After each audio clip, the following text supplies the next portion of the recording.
Bismillahirrahmanirrahim. Assalamualaikum warahmatullahi wabarakatuh. Alhamdulillahi rabbil alamin. Alhamdulillahilladzi wa kafa. Wassalatu wassalamu ala nabiyil mustafa wa ala alihi wa ashabihi ahla sidqi wal wafa.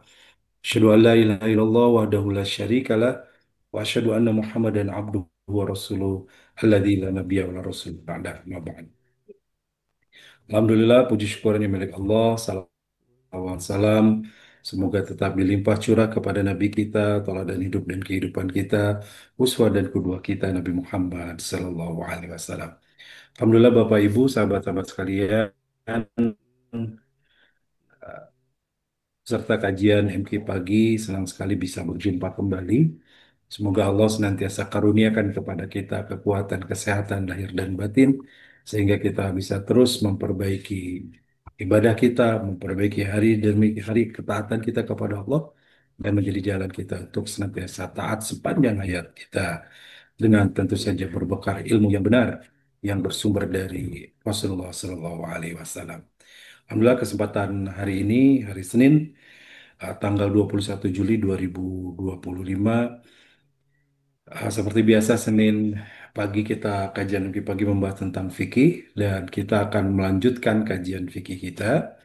Pekan lalu membahas tentang sholat berjamaah bagi wanita. Masih kita membahas bab tentang sholat berjamaah, dan hari ini izin saya share screen masuk bab tentang bagaimana sholat berjamaah. Ada satu judul di kitab Fiqh Sunnah itu, ya, Istihabus Salat fil Masjidil Ba'id wal Kathir, ya. Jadi berjamaah disunahkan atau dianjurkan sholat berjamaah di masjid yang jauh dan yang banyak jemaahnya. Nah, saya kasih judul sholat berjamaah baiknya di masjid yang jauh atau yang dekat, ya. Jadi kan kita pahami bahwa sholat berjamaah ini menjadi bagian yang sangat diutamakan bagi seorang muslim, dan juga dianjurkan, dibolehkan juga bagi para wanita, bagi muslimah untuk mengambil keutamaan dari uh, sholat berjamaah tersebut. Namun demikian, apakah sholat berjamaah ini uh, kita mengambil, melangkahkan kaki ke tempat yang dekat, ya, untuk memamurkan masjid yang dekat dengan tempat tinggal kita, atau kita berjamaah ke masjid yang jauh, atau boleh jadi ada di antara kita yang jauh rumahnya dari masjid, sehingga karena jauh lalu beralasan tidak ke masjid, begitu ya. Nah, kemudian bagaimana dengan jemaahnya yang sedikit, atau kita mengejar kepada jemaah yang banyak? Itu yang akan jadi pokok bahasan kita. Yang ketiga adalah seperti apa ketika kita berangkat ke masjid, gitu ya. Apakah boleh terburu-buru, tergesa-gesa karena ingin mengejar keutamaan berjamaah, atau santai saja, ya. Bahkan sehingga sholat berjamaahnya juga bisa tertinggal tuh, karena santai, ya. Baik, ini akan jadi kajian kita hari ini. Mohon maaf kalau memang saya memulainya tidak dari jam 5 tepat, ya. Jadi sekarang karena azan subuhnya makin maju, eh, saya butuh waktu dari masjid, kalau perjalanan dari masjid ini terlambat tadi hampir 10 menit lebih. Baik, kita mulai pembahasannya, ya, bahwa bagi umat Islam kita disunahkan untuk melaksanakan sholat berjamaah. Jadi sekali lagi, sudah kita bahas di dua pertemuan sebelumnya bahwa banyak sekali keutamaan dalam hadis Rasulullah, dan Rasul memotivasi kita untuk sholat berjamaah di masjid, ya, sebagaimana salah satu hadis yang sering kita dengar. Salatul jamaah afdolu min salatil fadli bisab'in wa ishrina darajah. Bahwa salat berjamaah itu 27 kali lipat atau 27 derajat lebih baik daripada salat sendiri.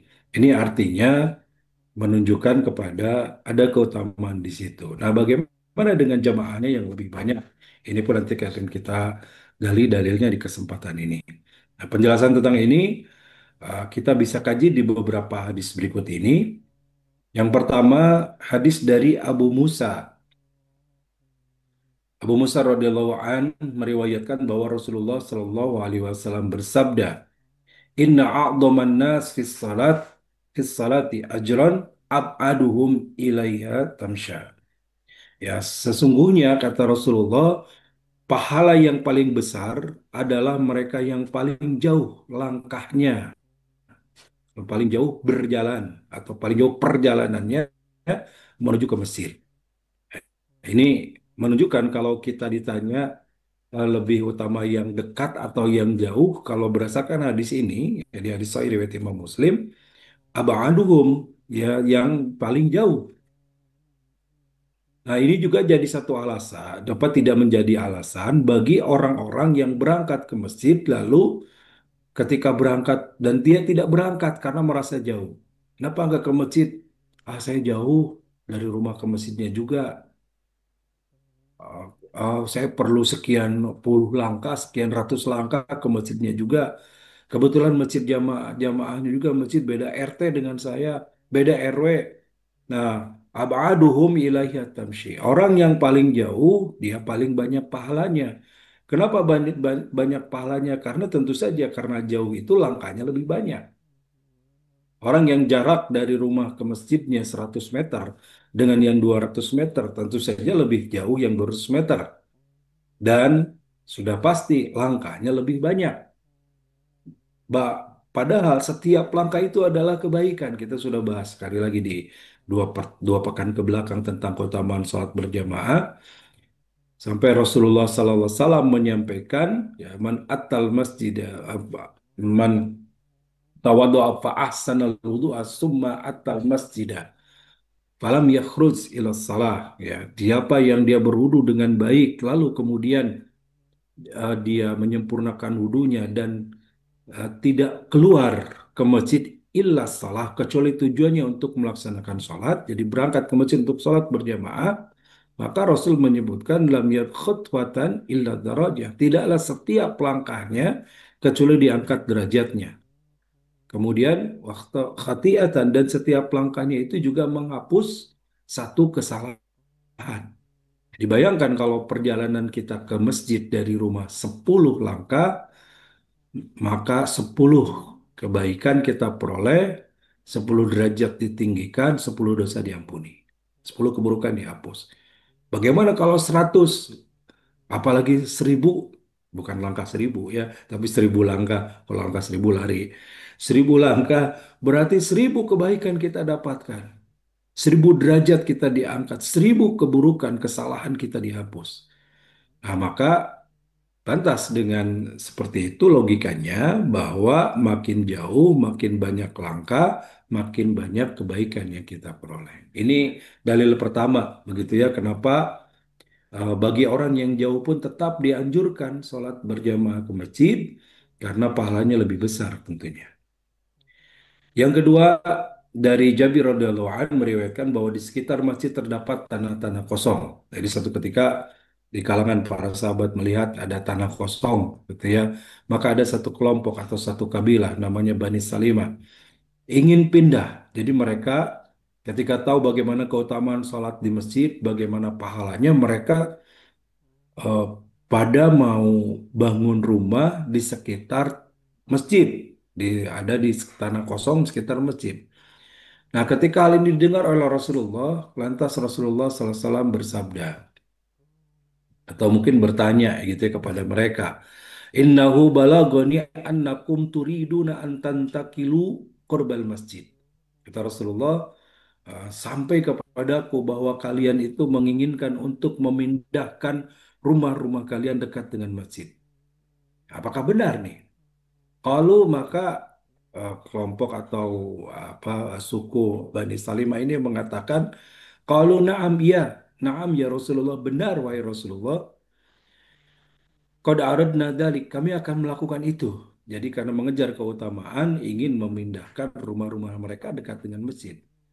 Faqala, maka Rasulullah SAW bersabda, Ya Bani Salimah, diarikum tuktabu atharukum. Ya, ini hadis sahih riwayat Shaykhan atau Bukhari dan Muslim. Rasul menegaskan diarikum tuktabu atharakum. Ya, tetaplah kalian di rumah-rumah kalian. Rumah-rumah kalian itu tuktabu atharikum. Ya, niscaya akan dicatat langkah-langkah kalian. Jadi maksud athar di sini bahasa Arab athar itu kan bekas ya. Jadi bekas. Kalau kita berjalan kemudian bekas tapak kaki itu disebut dengan athar ya, ada bekas tapaknya gitu. Nah, tapi maksud Rasulullah adalah langkah tadi. Walaupun mungkin langkahnya tidak ada bekasnya. Kalau dulu kan di di masa Rasulullah di Timur Tengah, kemudian kondisinya gurun, gurun pasir, setiap langkah itu terlihat bekas tapak kakinya. Nah, gimana kita sekarang nggak ada bekas tapak kakinya berangkat ke masjid kan? Eh, ya jalannya juga beraspal, jalannya juga mungkin dari beton, jalannya juga tembok. Gimana? Ya tentu saja bukan dari lihat bekasnya saja, tapi yang dimaksud oleh Rasulullah tuktabu atharukum yaitu dicatat setiap langkah-langkah kalian menuju ke masjid. Artinya eh, makin jauh langkah, makin banyak langkah, makin jauh jarak, maka makin banyak pahalanya yang dicatat di sisi Allah menjadi kebaikan. Ubay bin Ka'ab juga meriwayatkan bahwa Rasulullah Shallallahu Alaihi Wasallam bersabda, "Salatul rojuli ma'ar rojuli, salatul rojuli ma'ar rojuli azka min salatihi wahdihi. Wa salatuhu ma'ar-rojulaini azka min salatihi ma'ar-rojuli. Wa ma kana aksaru fa huwa ahabu ila Allah Ta'ala." Nah, hadis ketiga ini menunjukkan tentang bagaimana ketika kita sholat berjamaah dan sholat itu dilakukan dengan jamaah yang lebih banyak. Nah, hadis ini menegaskan dalam hadis riwayat Imam Ahmad bahwa ahabbu ilallahi ta'ala. Jadi sholat berjamaah dengan jamaah yang lebih banyak itu lebih dicintai oleh Allah, lebih disukai oleh Allah Subhanahu wa taala. Ini hadisnya ya. Salatul rajuli ma'ar rajuli azka min salati wahda. Salat seseorang dengan orang lain. Artinya ini berdua, gitu ya. Satu laki-laki dengan laki-laki lain, artinya berdua. Azka min salatil wahdi. Jadi azka di sini artinya kan bersih, suci. Artinya lebih membersihkan atau bahasa lainnya tentu lebih baik, itu maksudnya daripada sholat sendiri. Artinya sholat berdua, satu imam, satu makmum kan, rojul, mahar rojul. Ya, satu imam, satu makmum. Berdua itu lebih baik daripada sholat sendiri. Bin wahdihi, daripada dia sholat sendiri. Berdua pun sudah berjamaah. Secara berjamaah, berdua itu lebih baik daripada dia sendiri. Lebih baik. Kenapa? Karena berdua berjamaah. Sementara sendiri, munfarid, tidak berjamaah. Begitu. Wassalatu marujulaini azka min salati marujul. Dan salat beserta dua orang lebih baik dari satu orang. Jadi kalau berjamaahnya bertiga lebih baik daripada berjamaahnya berdua. Kalau berdua kan tadi satu imam satu makmum. Kalau bertiga satu imam dua makmum. Dua makmum itu lebih baik daripada satu makmum saja. Begitu ya. Sehingga di sini dijelaskan salatuhu ma'arrojulaini azka min salati ma'arrojuli. Wa makana aksaru dan sholat yang lebih banyak jumlahnya dari itu. Jadi kalau kita belajar bahasa Arab, Bapak Ibu, sahabat-sahabat, ada istilah mufrad, mutsanna, jama'. Mufrad itu satu, mutsanna itu dua, jama' itu lebih dari dua. Jadi kalau mufrad berarti makmumnya satu orang, kalau mutsanna makmumnya dua orang, berarti dengan imam hanya bertiga. Kalau jama' lebih dari dua. Wa makana aksaru dan kalau itu lebih banyak ahabu ilallah ta'ala lebih dicintai oleh Allah. Hikmahnya apa? Tentu saja kalau banyak dan berjamaah itu menjadikan membantu lebih khusyuk, membantu lebih nyaman, terlihat secara syiar bagaimana sholat berjamaah. Ada juga para ulama yang mengatakan kenapa Masjid Haram, Masjid Nabawi itu pahalanya bisa lebih dari masjid lain ya. Masjid Haram itu 100.000, Masjid Nabawi 1.000 dibanding tempat lain karena banyaknya jemaah yang sholat di sana. Setiap waktu sholatnya ratusan ribu itu ya, bahkan ketika musim haji bisa 1 sampai 2 juta, ketika Ramadan bisa di atas 2 juta yang salat di Masjidil Haram, Masjid Nabawi. Karena banyaknya itu ada keutamaan, pahalanya lebih banyak dan ahabu ilallah ta'ala. Allah, dan berdasarkan hadis ini, Allah lebih menyukai ya salat berjamaah yang jamaahnya lebih banyak. Ini hadis yang ketiga. Baik, kita lanjutkan Bapak Ibu sekalian. Nah, kemudian disunahkan juga berangkat ke masjid itu dengan tenang. Ini masih terkait dengan sholat berjamaah.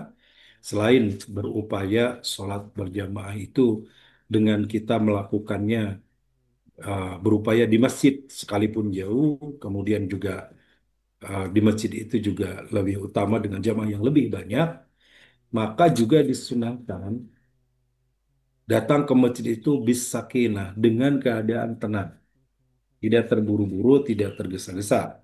Ya, ketika berangkat ke masjid untuk melaksanakan sholat berjamaah, itu tidak terburu-buru, bahkan hukumnya makruh. Sebagian ulama mengatakan makruh jika dalam keadaan terburu-buru dan tergesa-gesa. Ya, sebab seorang yang pergi ke masjid untuk melaksanakan sholat, eh, lalu dia memang ya mungkin terlambat begitu ya, kebagiannya tinggal 1 rakaat atau tinggal 2 rakaat, maka tetap dianggap sudah mendapatkan sholat berjamaah itu. Dan kalau berangkat dengan cepat-cepat, terengah-engah, kalau bahasa Sundanya rengah peranjuk begitu ya, terengah-engah, maka tentu saja sulit untuk mendapatkan kehusuan. Bagaimana bisa husu kalau sholat dalam keadaan napas ngos-ngosan, ya, kemudian keadaannya masih masih berat, capek gitu, habis lari atau buru-buru ke masjid, tentu saja agak sulit untuk bisa mendapatkan kehusuan. Nah, ini berdasarkan hadis yang diterima dari Ibnu Qatadah. Ibnu Qatadah berkata bahwa beliau pernah sholat bersama Nabi Sallallahu Alaihi Wasallam. Tiba-tiba beliau mendengar orang-orang gaduh. Jadi di belakang Rasulullah terdengar ada keributan. Ya. Maka setelah sholat selesai, ya beliau Nabi Sallallahu Alaihi Wasallam bersabda, Masya'nukum, apa yang kalian lakukan? Qalu isti'jalna ila salat. Kami eh, bersegera, kami buru-buru gitu ya untuk melaksanakan salat. Jadi mengejar untuk bisa sholat berjamaah, terkejar untuk bisa bahkan tidak tertinggal takbiratul ihram imam. Jadi sprint dari rumah sampai ke masjid begitu ya. Qala maka Rasulullah sallallahu alaihi wasallam bersabda, "Fala taf'alu." Janganlah kalian melakukan hal tersebut. Idza ataitumus salat fa'alaikumus sakinah. Jika kalian akan mendatangi salat, maksudnya akan melakukan salat berjamaah, fa'alaikumus sakinah, maka hendaklah kalian datang dengan tenang. Fama adraktum fasallu wa ma fatakum fa'atimmu. Maka Rasulullah menyampaikan, Fama adraktum, jika kalian dapati, artinya sedapatnya sholat berjamaah, begitu datang masih kebagian takbiratul ihram imam, ya ikuti. Atau datang ternyata imam sudah ruku, ikut ruku. Datang imam sudah sujud, ikut sujud. Datang imam sudah tahiyat akhir, ikut tahiyat. Ya, maka adroktum fasallu. Jika kalian dapati maka sholatlah. Wama fatakum fa'atimu, dan yang tertinggal maka sempurnakan. Nah, ternyata karena terlambat tetap berangkat tenang. Oh, tinggal 2 rakaat lagi. Harusnya nih kebagian takbiratul ihram imam 4 rakaat. Ya fa'atimu, sempurnakan 2 rakaat berikutnya. Datang sudah 2 rakaat, tinggal 1 rakaat lagi. Ya, maka tambah. Kalau sholat maghrib 3 rakaat, dia kebagian 1 rakaat, ya tambah 2 rakaat lagi. Itu yang dimaksud dengan perintah Rasulullah, fama adraktum fasallu wa ma fatakum fa'atimmu. Hadis riwayat Bukhari dan Muslim. Ini juga diperkuat dengan hadis lain dari riwayat yang berbeda. Dari Abu Hurairah radhiyallahu anhu meriwayatkan bahwa Rasulullah SAW bersabda, Sami'tumul iqamah famshu ila salat. Waalaikum sakinah wal waqar. Wala tusri'u ma adrakkum fasallu wa ma fatakum fa'atimmu. Nah, ini fa'atimmu ya, maaf. Fataku. Harusnya fa'atimmu nih. Sami'tumul iqamah, jika kalian mendengar iqamah, famshu ila salat. Maka pergilah untuk menunaikan sholat berjamaah. Ya, ketika sudah terdengar qomat, jangan sampai masih santai-santai. Tetapi bersegera untuk sholat berjamaah. Waalaikum sakinah. Akan tetapi, kata Rasulullah, berangkatlah dengan tenang wal waqar dan tidak terburu-buru. Wala tusri'u, janganlah tergesa-gesa. Jadi beda bersegera dengan tergesa-gesa atau buru-buru, gitu ya. Ma adrokum fasallu wa ma fatakum fa'atimmu. Adapun rakaat yang tertinggal, jadi sholatlah sedapatnya. Ya untuk jamaah itu ya dapat 2 rakaat, maka tambahin sisanya. Dapat 1 rakaat, maka tentu sempurnakan sisanya. Begitu ya.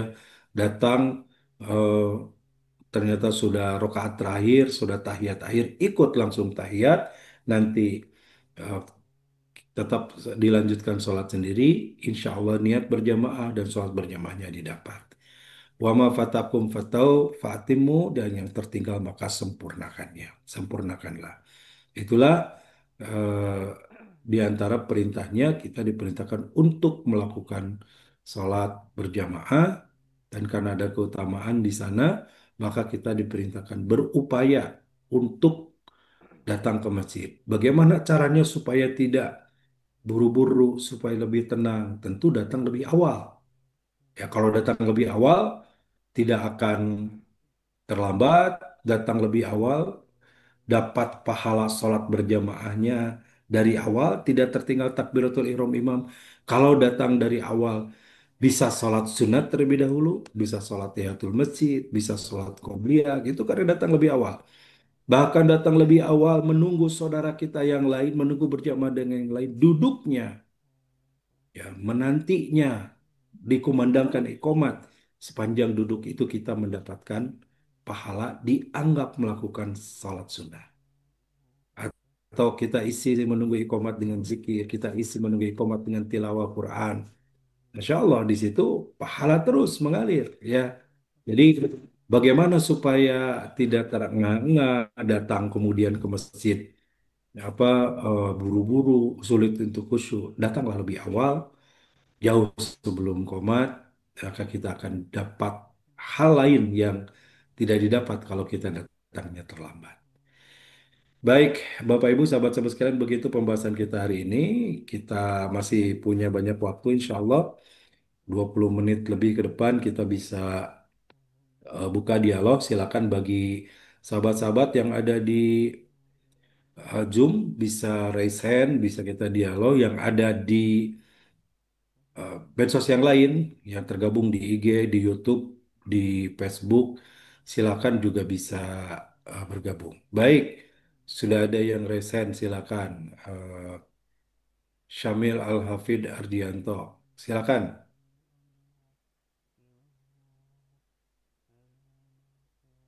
Kalau boleh dibantu atau yang lain?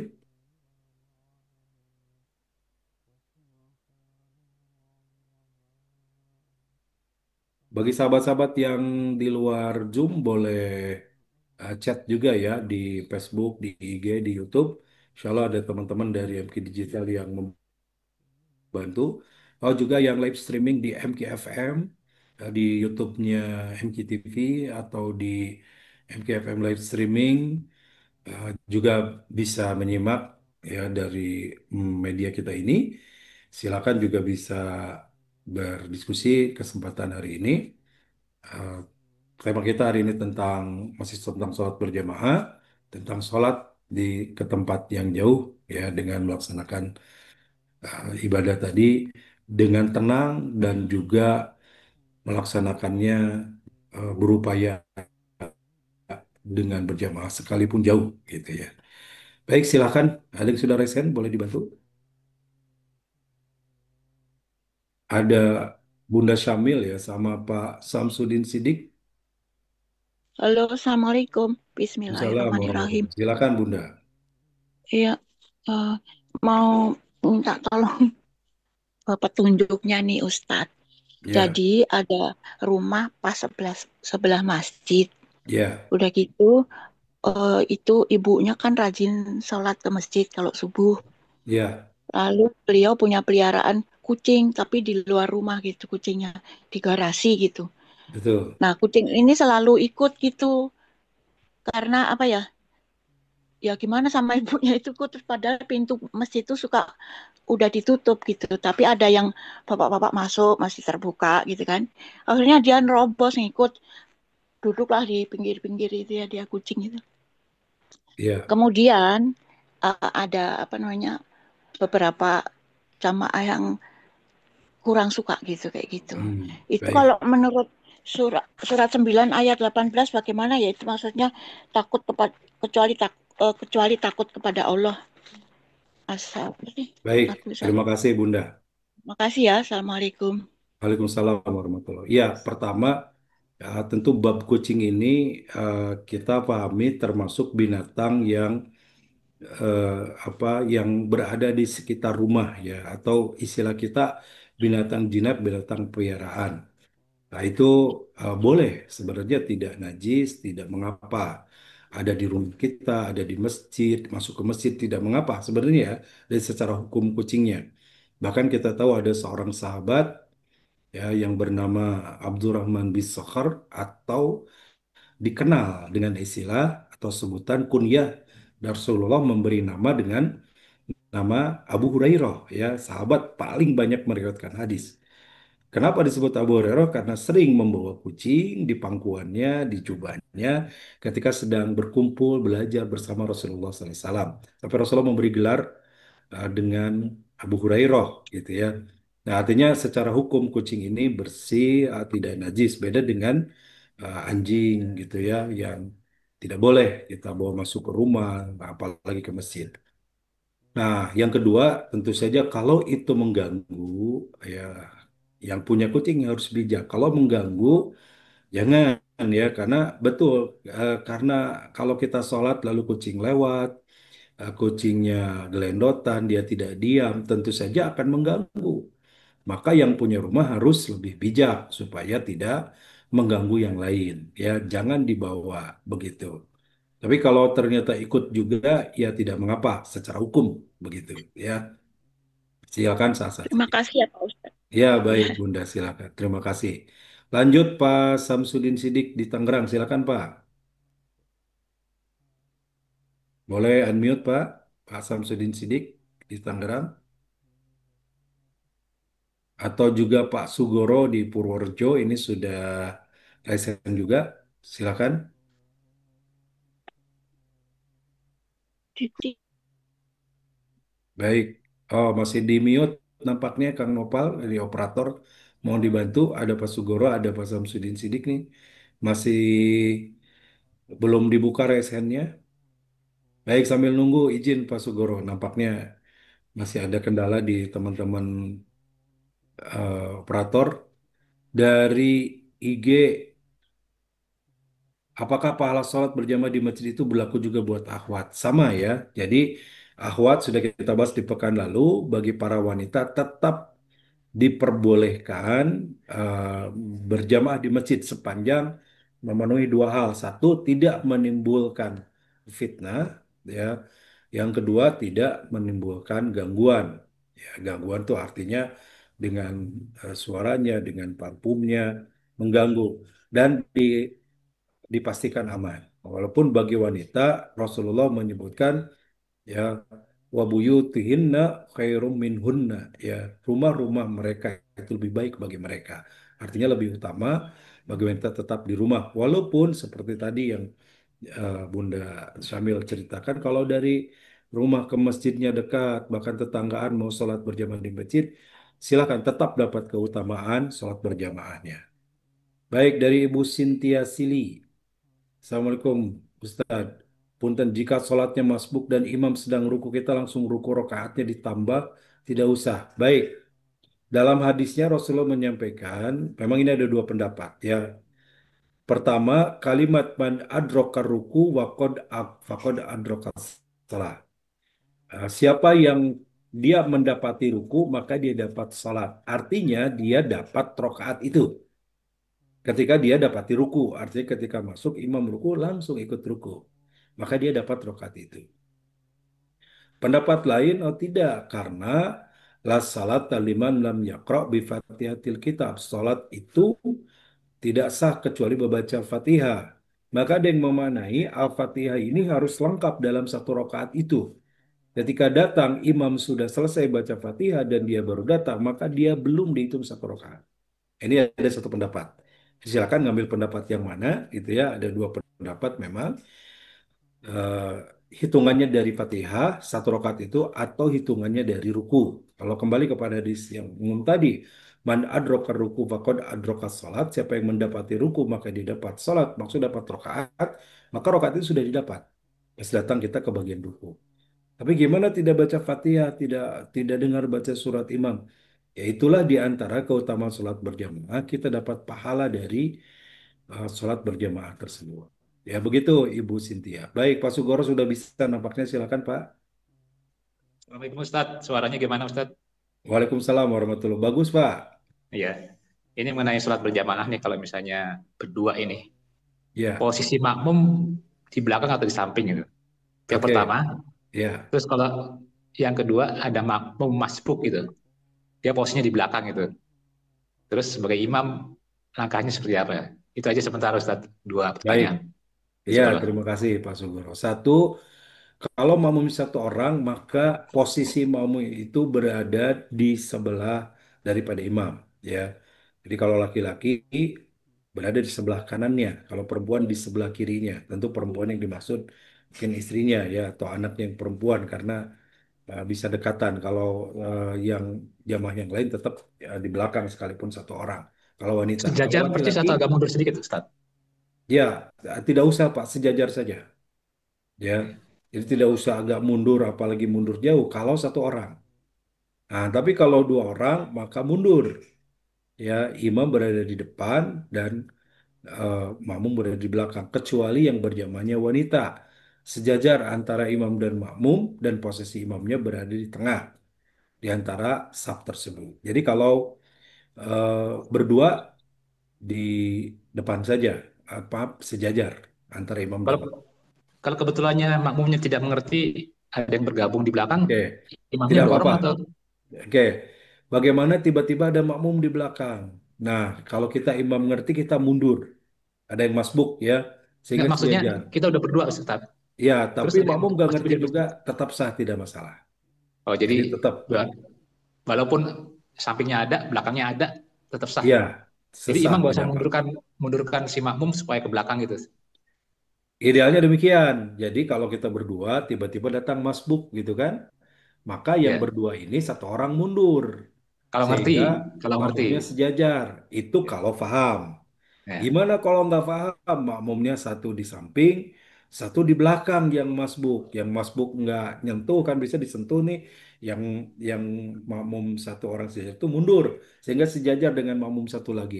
Tapi ini nggak paham, tidak apa-apa, sholat saja. Jadi tetap sholat berjamaahnya, pahala berjamaahnya dapat. Begitu Pak, tidak membuat kemudian sholatnya menjadi tidak sah, tidak membuat sholatnya jadi batal atau eh, jamaahnya menjadi tidak sah. Itu sah-sah saja, insya Allah. Hanya mungkin Boleh tidak sempurna satu ya. lagi? Siapa? Ya. Satu lagi nih kalau misalnya masbuk nih. Nah, kalau misalnya masbuk sementara si eh, imamnya sudah akhir gitu. Ya, Sementara yang baru gabung ini eh, posisinya langsung tahiyat akhir atau tahiyat awal kalau misalnya dia pas oke. kebetulan rapat kedua gitu. Baik.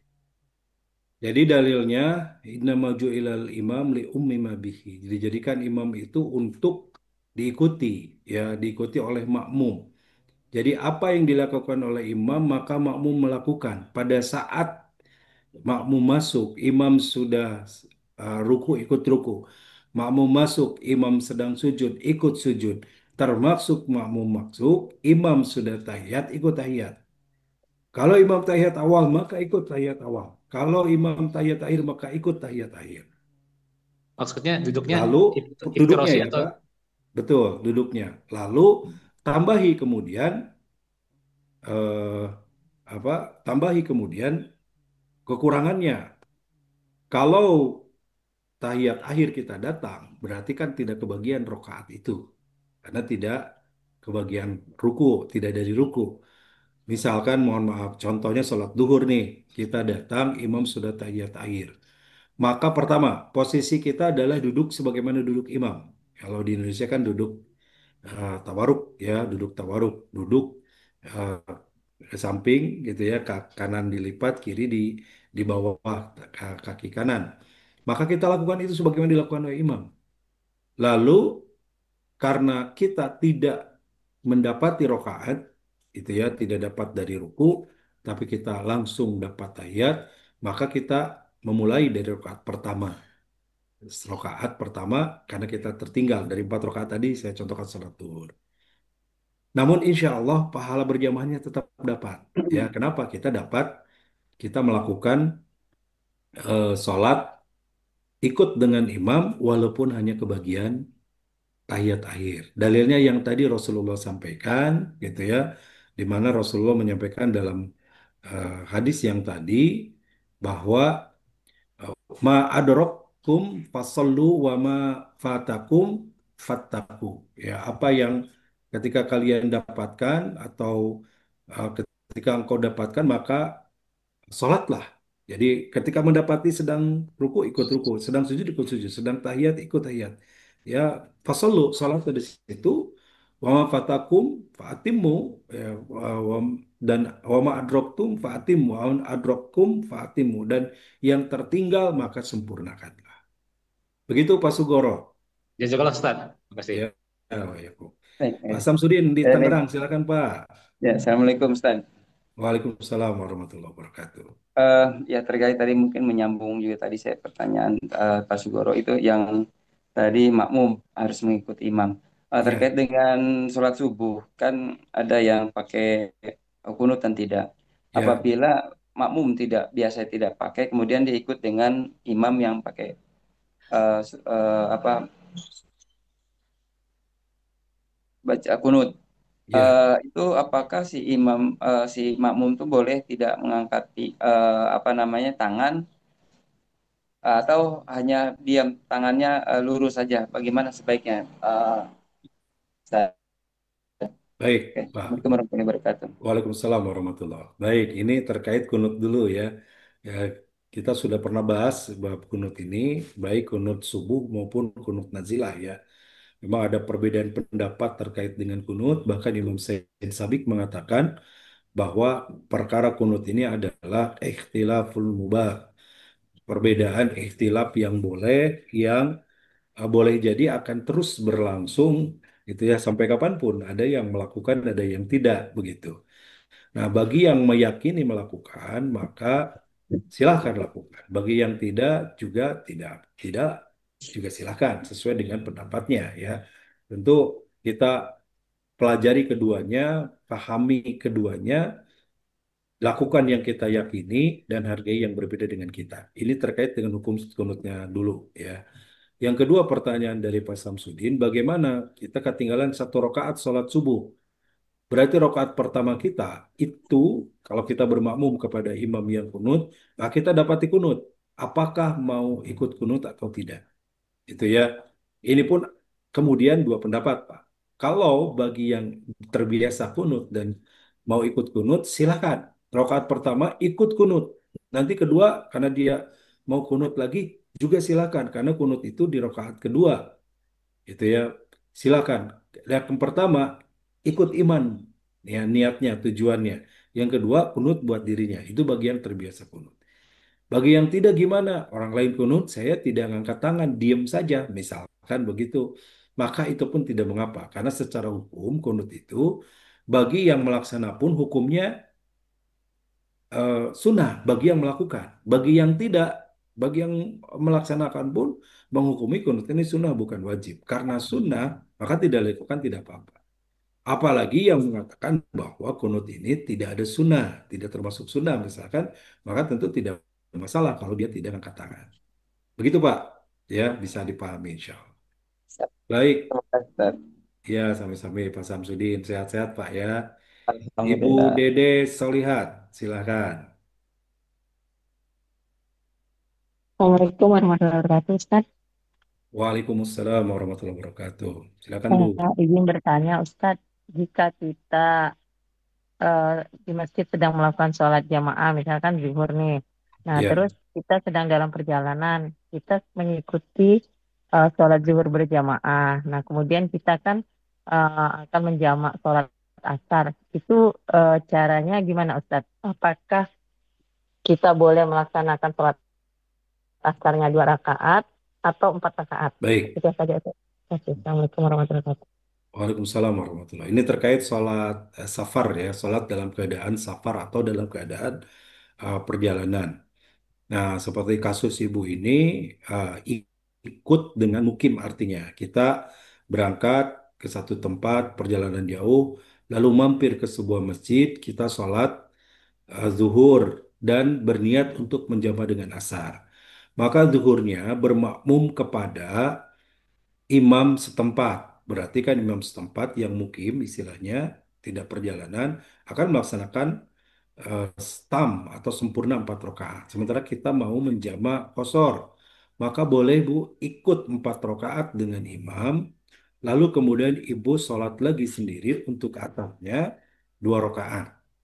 Berarti di jama kosor 4 dengan imam karena mengikuti mukimin yang mukim di situ imamnya tambah 2 rakaat ibu jama kosor karena ibu dalam keadaan musafir dalam perjalanan.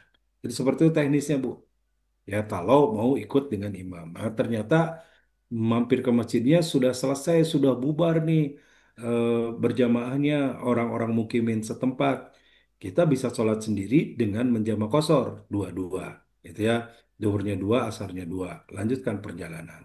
Kalau tadi 4-2 juga boleh karena empatnya ikut mukimin, duanya kita sendiri. Nah, idealnya jama, namanya jama itu digabung, idealnya adalah tidak dijeda. Jadi begitu dengan imam tadi ikut 4 salam, ibu langsung berdiri lagi, disunahkan atau sebaiknya juga komat dulu untuk pembeda yang tadi duhur, yang sekarang adalah asar, maka ikomat dulu, lalu laksanakan 2 rakaat sholat asarnya, itu sebagai jamaah kosornya, begitu ya. Seperti itu Bu teknisnya ya. Ibu Dede, baik. Berikutnya di IG dari Setiawans, ya, Setiawans pakai S. Kalau sedang sholat sunnah ada yang mengikuti untuk berjamaah, bagaimana cara memberitahunya? Oke, tidak usah diberitahu ya, karena nggak boleh membatalkan sholat. Lagi sholat tiba-tiba ada yang masbuk, saya lagi sunat. Nggak apa-apa, nggak apa-apa. Kita sunat, dia kemudian masbuk, dia niatnya wajib, lanjutkan saja. Nggak apa-apa ya. eh, Dapat pahala berjamaahnya buat dia dan dia masbuk itu karena dia tidak tahu, dia menyangka bahwa kita sedang sholat wajib, maka dia masbuk. Tapi kita nggak usah batalin. Gimana cara ngasih tahu? Nggak usah dikasih tahu karena kita nggak bisa ngebatalin sholat kita. Apa-apa lanjutin saja dan yang bermakmum juga dilanjutin. Kalau ternyata contoh misalkan sholat zuhur, kita sholat ba'da zuhur 2 rakaat, dia masbuk, ya kita selesai sholat sunat kita, dia lanjutkan 2 rakaat lagi, ya, dia 4 rakaat sholat zuhur. Jadi tidak ada masalah ya, Kang Setiawan di IG. Terakhir eh, dari Tini Hidayat di IG juga. Kalau kita sholat berjamaah di rumah bersama suami dan anak, apakah boleh? Jadi suaminya tidak di masjid. Ya boleh, Bu. Yes. Jadi dalam rangka mendidik anak, kemudian keluarga berjamaah, laki-laki atau suami mengimami istri dan anak-anak. Tapi lebih utama tetap bagi laki-laki di masjid. Artinya ya sesekali lah gitu ya sebagai bagian dari pendidikan keluarga kebersamaan boleh. Tapi tetap utamanya sholat laki-laki itu di masjid dan utamanya sholat perempuan di rumahnya. Alhamdulillah tepat jam 6 bagi yang belum terjawab insya Allah di lain kesempatan ya. Ini masih banyak yang bertanya, ada yang di IG, di YouTube, di Facebook insya Allah dihimpun oleh tim MK Digital. Nanti kesempatan waktu mungkin besok atau selanjutnya bisa kita bahas kembali atau kita jawab beberapa pertanyaan yang belum terjawab. Karena waktu sudah cukup, dicukupkan dulu. informasi pendaftaran mahasiswa baru ya. Kalau sekolah sudah mulai ini, Alhamdulillah dari pekan lalu siswa baru di SDTI Sekolah Darut Tauhid Indonesia dari TK sampai SMA, SMK sudah mulai masuk satu pekan ini.